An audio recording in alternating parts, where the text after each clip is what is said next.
त्या बापाला वाटतं काय अपराध केले, काय चुकलं माझं. 22 वर्ष हाताच्या फोडाप्रमाणे मुलीला सांभाळलं. कॉलेजाला गेली, 22 दिवस एखाद्या मुलाच्या प्रेमात मुलगी पडली आणि पळून गेली. जिवंत असून मेल्यासारखा बाप असतो.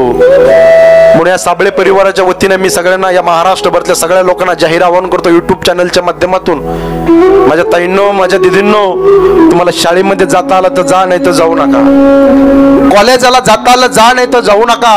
चांगला जॉब करता आला, नोकरी करता आली, पुणे मुंबई सारख्या शहराच्या ठिकाणी करा, नाही तर करू नका. पण बसलेल्या बापाची मान या समाजामध्ये खाली होईल असं कधी पाऊल टाकू नका. हाडाचे काढे केले, रक्ताचं पाणी केलं, नेत्राचा दिवा केला, हाताचा पाळणा केला, मुलगी पळून गेली. कोपऱ्यामध्ये जेवत नाही तो बाप, डसडसा रडतो बाप, गुराढोरासारखा बाप रडतो. अंधारामध्ये शेताच्या बंधावर जाऊन एकटाच रडतो.